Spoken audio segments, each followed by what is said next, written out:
Okay, this is your man Brian Hunter, and this is a real conversation featuring my guest right here, my good man Michael Baker. Michael, thanks for participating today. No problem, bro. No problem. Okay, so let's get into it today. Today, okay, is about Black fatherhood, and from your own words, what does it mean to you about the journey you took in Black fatherhood?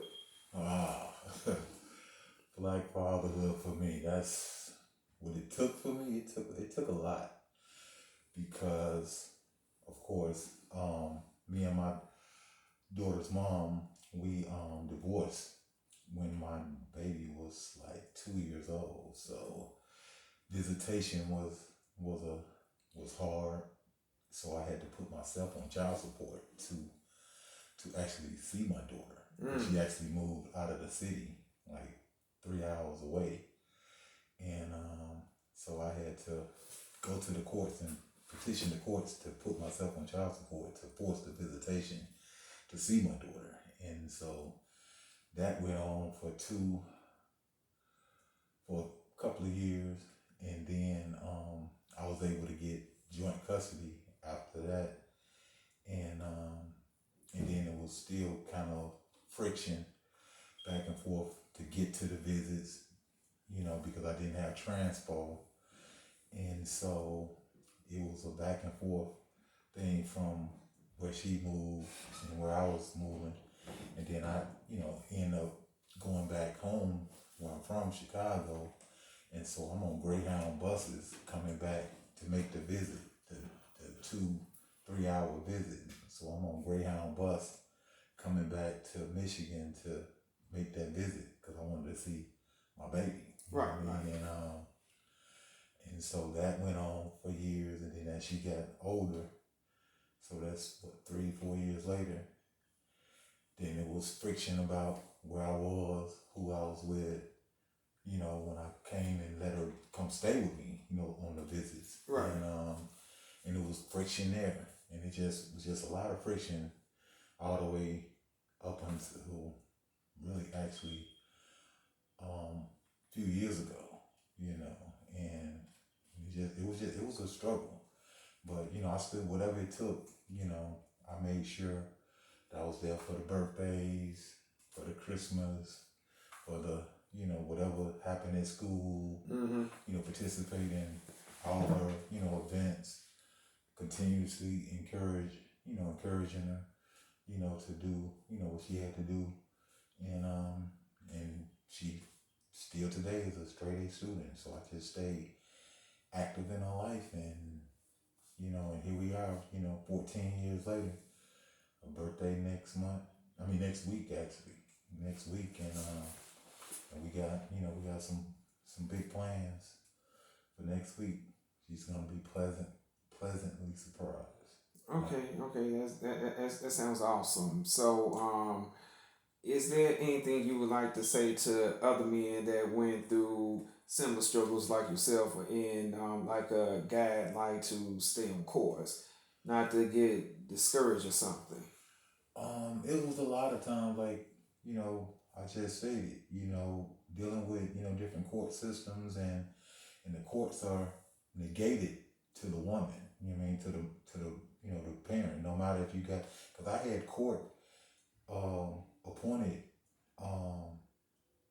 joint custody, Mm-hmm. but they still treated me like, I was like a visitor. We had joint custody in the divorce decree, and they still treated me like I was a second class citizen. So everything I did, it was, no matter what I did, it was, oh, that's just a gift. You still need to do this, you still need to do that. And so don't get discouraged on when you're dealing with the court, because they cater to the female, because the mother, they feel like is going to be closer to the child for some reason. So don't give up. Don't let the court discourage you, and don't make your child a bill. The child support thing. Don't let that deter you from putting the time in with your baby. Pay the people their money because they gonna get it regardless. Pay the people their money, but still put the time in with your baby. Don't get Okay. discouraged. Put that time in regardless. Because when they get older, they gonna remember that time. They're not gonna remember them couple of dollars. Well, that's a very good message to put out there. Okay, so what? Okay, if you could name two challenges that you had being a father, what would those two challenges be? Not not having my child with me all the time. You know what I mean? Not having her in my home with me 24/7. One. Um hmm. After that, and not having, not being able to let her see, you know what I mean, where I come from and the reason why I do the stuff that I do. Because everything that I do now is for her. You know what I mean? Provide for her future and, her college, her extended future, everything. Okay, Because, because I've lived my life, you know what I mean, for the most part. So I'm just building at a late age.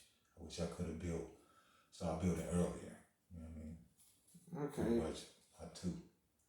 Well, with that being said and everything, okay, I guess I'll go to my next part of the question, which would be masculinity. Okay, in this culture, now, okay, how do you feel black masculinity is treated? um, it's it's thrown to the back burner. I mean, all the latest, um, you know, music artists, are female. Most of the, are female. The hottest, and all they talk about is, degrading a man. In sex. The what's her name? Cardi B's and the Megan Stallions. All they do is, put men down. And our young women are listening to that and say, like, thinking that's cool. Like, I'm gonna talk crazy to my man instead of uplifting, my man. And so that's what I'm supposed to do. I wanna have a wet, this, and Right, I'm right. gonna do this, and I'm gonna do that. That's the cool thing to do. Mm-hmm. And which we already been torn down by society, and then we got, our women listening and our children listening to that, which is another, stab. So it's like we attacked on every angle, and this it didn't just start happening with these artists either. It's been, the whole ever since they started the whole welfare thing. Mm-hmm. Ever since welfare kicked in, that's when you can't have a man in the house, so we're not gonna give you these food stamps. Right. We You have a man in the house, we're not gonna give you this public housing. And so when they tore that structure down, and that's when the whole family black masculinity, you know what I mean, was, stripped away. And so if you can't have the man in the house, how the structure God created it to be, man, God, man, family. You know what I mean? In that order. And Okay. when you break that order, that natural order Right. up, you can't do nothing but fail. I completely understand that. Okay, now this wasn't in the plans, but I'm gonna ask this anyway. Okay, Mm-hmm. so and I know you could probably speak in depth on this one though, but how would you say faith played a part in you having your family and you moving forward with all the things you've been through in life? That's the only thing I had was my faith.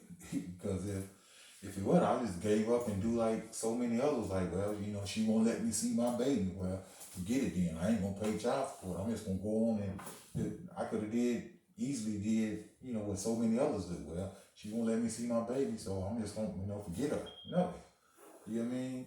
My faith in God, no, like, look, you know what I mean? I gotta endure as a good soldier. You know what I mean? I'm gonna endure this. This too shall pass. You know what I mean? It's all in the book. This too shall pass in the time. And I had a district missionary that that that I miss truly, because she used to share with me a lot of things, and I share with her a lot of things. She had told me, she like, one of these days, all that fighting you and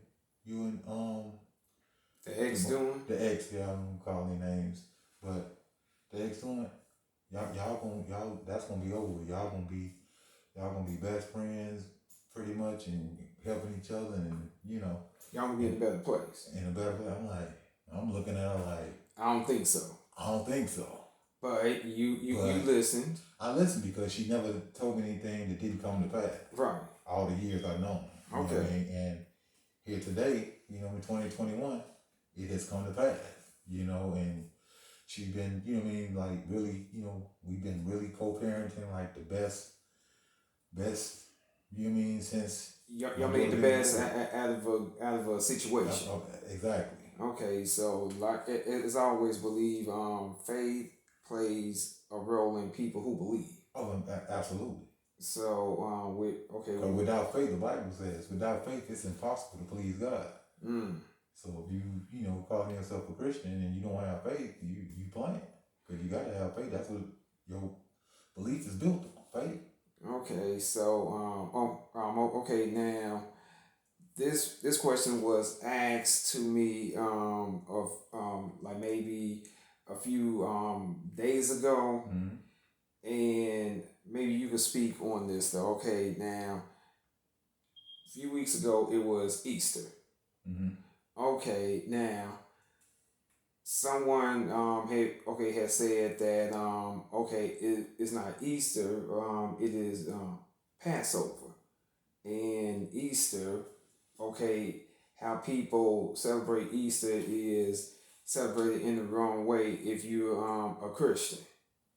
Okay, so could you actually define how, if it is misconstrued or if it's not with the eggs and the bunnies and stuff like that?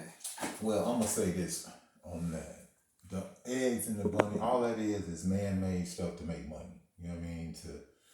When you get to putting all that extra stuff in all these holidays, all that it is marketing to make money. You know what I mean? Resurrection Sunday, you know what I mean? Passover is the crucifixion while we have faith. That's what our faith is based on. Jesus Christ, you know what I mean? Crucified, dead, raised him up from the dead on the third day, which is, you know what I mean, Resurrection Sunday. That's what the faith is. The blood on the cross, that's, you mean, the remission of sins. So all the eggs and all the rest of that stuff, that's some stuff man threw in, Just to get paid. 1900 years later to to get money. Get paid. Just like, Mother's Day and, Santa Claus and all the rest of the stuff, the pagan stuff that they want to add on to, to make a dollar. Okay, so if it's any last things you want to say to the people, feel free. The floor is yours, my good man. I just want to say I appreciate the time, and I just want us as a people, as men, we talking about masculinity, and we're talking about family, and we're talking about faith. But I want us to keep our eyes open, about, what's going on in society, with these vaccines and this police brutality, which ain't, of course, haven't just started happening. This has been going on for years. We just have videotape now where we can tape it. This stuff been happening for years. Mm-hmm. And I just want us as a people, man, to keep our eyes open to what's really going on. You know what I mean? And the bigger picture, because we look at this stuff on TV, and then we look at our television programs, how they pushing this whole homosexual agenda. You know what I mean? It's on NBC, regular TV. You know what I mean? Two men in the bed. You know what I mean? And this is what our kids looking at in the daytime, 7, 8 o'clock at night. You know what I mean? These popular shows. You know what I mean? And we need to, start watching what our kids looking at, you know what I mean, what we looking at, you know what I mean, and what we, you know, letting ourselves become numb to, because it's the norm now. You know what I mean? Mm. We need to stop letting ourselves become numb when we see this stuff, and let it be a shock. You know what I mean? And let it be a shock to our kids, not a norm. So when people ease stuff on us, you know what I mean, we not so, numb to it, but it's like, okay, well, it's just another show with, gay activities, and it's just the way it is. No, but that's how they eased it on us and made it normal, and they did it under a black, president. Our people get mad or whatever. He the greatest thing since sliced bread, whatever they want to call it. But again, you know what I mean. The average black man, masculine man, that's what attack started. You know what I mean? When they started pushing this whole homosexual agenda under his regime, when he opened it up for the gay marriage and inviting the people to the White House and all of that stuff. And after that, they kicked the door down. Now it's everywhere, and they have more rights than the average Christian. You can't say certain things, but they can say whatever they want to. And I just want to leave that with your topic, back to your topic, which turns to your topic, masculinity. We need to keep our masculinity. We need to teach our daughters what a man, look like. You know what I mean? And what a woman look like. And keep them things separate, and teach that. No matter what the norms say, no matter what schools say, what the Bible say. You know. And with that, Mike, I'd like to thank you for your time, your patience, and with that, we will be done. And you can like, share, and subscribe. YouTube, Facebook, and Instagram. Brian Hunter with a real discussion. Talk to you soon.